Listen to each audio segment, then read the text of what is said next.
Hello everyone, मैं doctor Kumesh Chaudhary और हमारे यूट्यूब चैनल में आप सभी का बहुत बहुत स्वागत है। जो भी हमें फर्स्ट टाइम व्यू कर रहे हैं प्लीज़ लाइक कर दीजिएगा और अभी तक आपने हमारे चैनल सब्सक्राइब नहीं करा है तो सब्सक्राइब भी कर दीजिएगा और यहाँ पे एक घंटी बनी हुई है बेल आइकन, आप वो भी दबा सकते हैं। क्लिनिक से रिलेटेड इन्फॉर्मेशन आपको ईजिली मिल जाती हैं, आप अपडेटेड रहते हैं हमारे क्लिनिक से। जो भी फ्री लाइव चैट होता है, जो भी मेडिसिन के रिगार्डिंग कोई वीडियो हम अपडेट करते हैं या कोई बीमारी के ऊपर करते हैं तो वो आपको ईजिली रिसीव हो जाते हैं। थैंक्स। आज का हमारा टॉपिक रहेगा एलर्जिक राइनाइटिस। ये बहुत ही डिमांड में है, बहुत पेशेंट की रिक्वेस्ट है इसके ऊपर, सो ये आज हम अपलोड कर रहे हैं और इससे आप पूरा ज़रूर देखिएगा बिकॉज पूरी इन्फॉर्मेशन जो है ये एलर्जिक राइनाइटिस क्या है, कैसे होता है, क्या इसके लक्षण यानी सिम्टम्स होते हैं, होम्योपैथी में क्या ट्रीटमेंट है और क्या होम रेमेडीज़ है, तो उस पूरी इन्फॉर्मेशन के लिए आप ये लास्ट तक ज़रूर देखिएगा। So thanks. देखिए, एलर्जिक राइनाइटिस, एलर्जिक नाम से ही पता लग रहा है ये एक एलर्जिक प्रॉब्लम है। राइनाइटिस का मतलब होता है आपकी जो नेजल म्यूकस मेम्ब्रेन होती है उसकी इन्फ्लेमेशन हो जाना यानी उसका इरिटेशन हो जाना।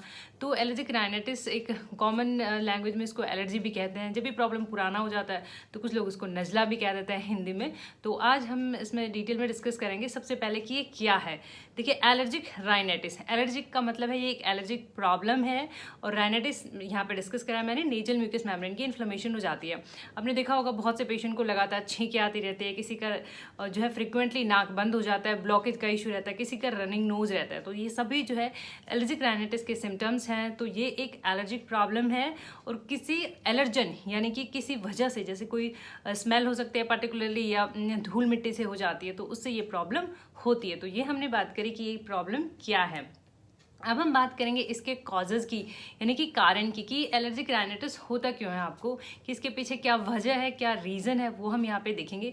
देखिए, एलर्जिक राइनाइटिस की अगर हम बात करें तो इसमें इसको हम दो कॉजेज़ में रख लेंगे। एक तो है रिस्क फैक्टर्स कि क्या इसके लिए रिस्क फैक्टर्स हैं और दूसरा है मेन कॉजेज़।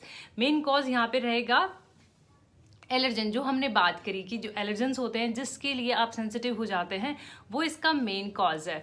और उस रिस्क फैक्टर्स में आते हैं क्या इसके रिस्क फैक्टर्स होते हैं। रिस्क फैक्टर्स का मतलब क्या क्या वजह हो सकती हैं बैकग्राउंड में। तो देखिए, इसमें अगर आपकी फैमिली हिस्ट्री में अगर किसी को अस्थमा रहा है या फिर एक्जिमा जिसको हम कहते हैं, दोनों में से कोई भी प्रॉब्लम होती है तो ये एक रिस्क फैक्टर की तरह काम करता है कि आपको ये प्रॉब्लम हो सकती है। और इसमें देखा जाता है बहुत सी स्मेल, बहुत स्ट्रॉन्ग ऑर्डर, स्ट्रॉन्ग स्मेल जिसको हम कहते हैं, बहुत ज़्यादा स्मेल आना, जैसे किसी परफ्यूम, डिओड्रेंट, कोई भी ऐसा होता है, जैसे धूप बत्ती, अगरबत्ती, किसी से भी अगर बहुत ज़्यादा स्मेल आती है तो वो भी एक रिस्क फैक्टर का काम करता है।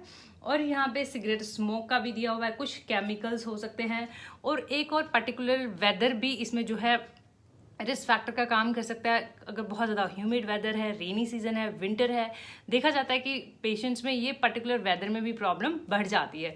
तो ये हमने बात करी रिस्क फैक्टर्स की और कारण की, क्या वजह है इसके पीछे। अब हम यहाँ पे बात करने वाले हैं कि कितने टाइप्स का होता है, कि types of allergic rhinitis, types of nasal allergy, इसको नेजल राइनाइटिस और नेजल एलर्जी कहते हैं। तो ये कितने तरह का होता है। देखिए, मेन इसको जो है हम दो टाइप्स में रखते हैं। पहला आता है आपका सीजनल, जो कि आपको एक पर्टिकुलर सीजन में होता है, पर्टिकुलर मौसम में होता है। सेकंड आता है इसका पेरिनियल यानी थ्रू आउट द ईयर, वो प्रॉब्लम आपको थ्रू आउट द ईयर रहती ही रहती है। तो अगर हम यहाँ पे सीजनल की बात करें तो देखिए, सीजनल नाम से ही पता लग रहा है कि एक पर्टिकुलर वेदर में आएगा, या किसी के ठंड में हो गया, स्प्रिंग सीजन में हो गया, फॉल सीजन में हो गया, ये पर्टिकुलर सीजन में होता है। और इसके लिए जो एलर्जन का काम करते हैं, ऑब्वियसली ये सीजनल है तो इसमें आउटडोर एलर्जन, जैसे मान लो पॉलन ग्रेन्स होते हैं, एक पर्टिकुलर सीजन जिसमें फसल की कटाई वगैरह होती है तो उसमें देखा होगा बहुत से पेशेंट में ये प्रॉब्लम देखी जाती है एलर्जिक राइनाइटिस की, जिसको कि हम हे फीवर भी कहते हैं। तो उसमें ये उसको हम कहते हैं सीजनल। एक आता है इसमें पेरिनियल, पेरिनियल का मतलब जो आपको पूरे साल रहता है, जो कभी कभी रिस्क फैक्टर्स के जैसे आप कांटेक्ट में आते हैं आपको ये प्रॉब्लम अराइज हो जाती है। इसमें एलर्जन यानी जिस वजह से होता है, इसमें एलर्जन होते हैं इंडोर। इंडोर यानी कि अगर जैसे डस्ट माइट, धूल मिट्टी हो गया, या धूप बत्ती अगरबत्ती की हमने यहाँ पे बात करी, वो हो गए।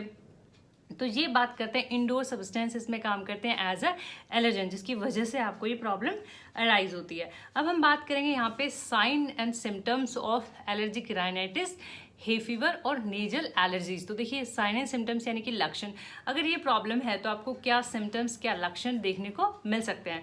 देखिए, सबसे कॉमन सिम्टम जो देखा जाता है इसमें एक्सेसिव स्नीजिंग, यानी पेशेंट को बार बार छींकें आती है, बहुत ज़्यादा कॉन्टिन्यूस स्नीजिंग का प्रॉब्लम इसमें देखा जाता है, पेशेंट बार बार स्नीज करता है, बहुत ज़्यादा छींकें आती है।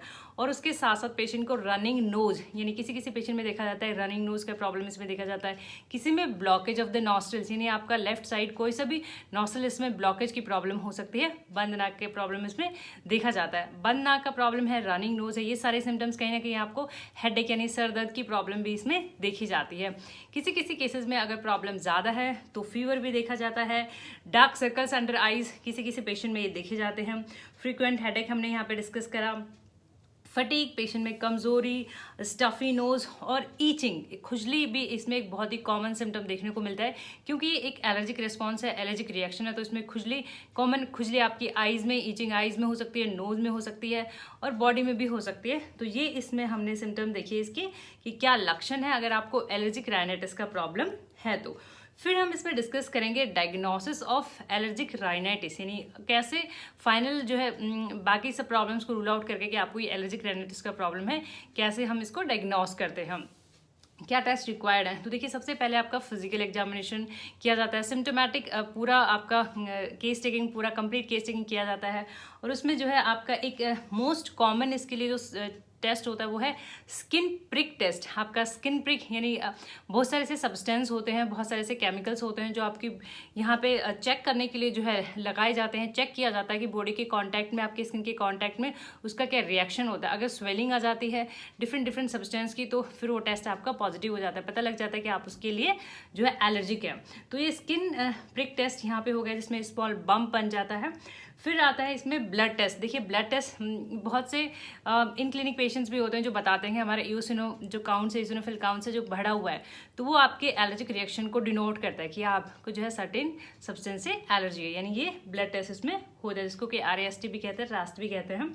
और तो ये हमने बात करी इसके डायग्नोसिस की। अब जो है मोस्ट इम्पॉर्टेंट हम डिस्कस करेंगे इसका ट्रीटमेंट पार्ट, यानी होम्योपैथी में कौन कौन सी मेडिसिन अवेलेबल हैं, कितनी मेडिसिन हैं, कितनी इफेक्टिव हैं, वो हम यहाँ पे डिस्कस करेंगे। तो देखिए एलर्जिक का होम्योपैथी में मेन ट्रीटमेंट है, बहुत सी मेडिसिन है, आपकी स्किन एलर्जीज के लिए भी हैं, नेजल एलर्जीज के लिए भी हैं, तो हम यहाँ पे नेजल एलर्जीज की बात करेंगे। तो उसमें सबसे पहले मैं कॉमन मेडिसिन बताना चाहूँगी, एलियम सीपा है, आर्सेनिक है, सबाडिला है, आस आयोड है, बहुत सी मेडिसिन्स हैं, सिनापिस नाइग्रा भी है, ये है मेडिसिन। इनकी लिस्ट ऑफ मेडिसिन है यहाँ पे मैं डिस्कस कर देती हूँ।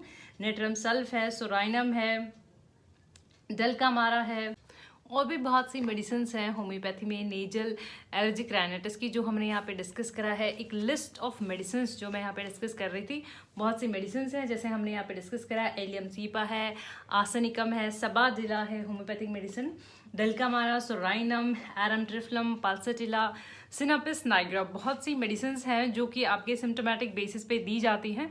और मैंने एक मेडिसिन यहाँ पे रखी भी हुई है और कुछ इमेजेस मैंने लगाई हैं, आप वो भी चेक कर सकते हैं कौन कौन सी मेडिसिन हैं। ये मेडिसिन है यहाँ पे आप देख लीजिएगा, ये है नोजोलिन स्प्रे के नाम से आता है। नोजोलिन स्प्रे एक होम्योपैथिक मेडिसिन है, विजल कंपनी इसको निकालता है, ये स्प्रे है। तो ये आपको यूज़ कैसे करना है वो मैं यहाँ पे बता देती हूँ। ये नोजल स्प्रे है, सबसे इम्पॉर्टेंट बात कि ये एक पेशेंट के लिए ही है, इसे शेयर ना करें आप, जो पेशेंट इसे यूज़ कर रहा है सिर्फ वही यूज़ करें, और ये खोलने के बाद 1 महीने तक ही आप इसको यूज़ कर सकते हैं, उसके बाद आप इसे यूज़ नहीं कर सकते हैं। और दिन में आप 2 बार यूज़ कर सकते हैं, 3 बार भी यूज़ कर सकते हैं, दोनों साइड आपको यूज़ करना होता है। एक स्प्रे जो है आप मार सकते हैं, तो इस तरह से आप इस मेडिसिन को यूज़ कर सकते हैं। सो आज हमने इस वीडियो में डिस्कस करा नेजल एलर्जिक राइनाइटिस के बारे में कि क्या प्रॉब्लम है, इसके पीछे क्या वजह है और क्या सिम्टम्स अगर ये प्रॉब्लम है तो आपको देखने को मिल सकते हैं, और क्या होम्योपैथी में कौन कौन सी मेडिसिन अवेलेबल हैं। और लास्ट में हम डिस्कस करना चाहेंगे कुछ होम रेमेडीज़ के बारे में। देखिए हनी भी माना जाता है कि आपको एलर्जिक राइनाइटिस में बहुत इफेक्टिव रहता है, तो आप हनी भी यूज़ कर सकते हैं। और एक नेजल सलाइन इरीगेशन होता है जिसको कि आप यूज़ भी कर सकते हैं, एक एक्सरसाइज होता है काइंड ऑफ, तो आप इसको भी जो है एक ट्रायल दे सकते हैं। तो होपफुली ये वीडियो आपकी हेल्प कर सके। और मेडिसिन्स का अगर आप कहाँ से लेना है, इस पूरा डिस्क्रिप्शन में एडेड है, तो आप डिस्क्रिप्शन जरूर चेक करें। थैंक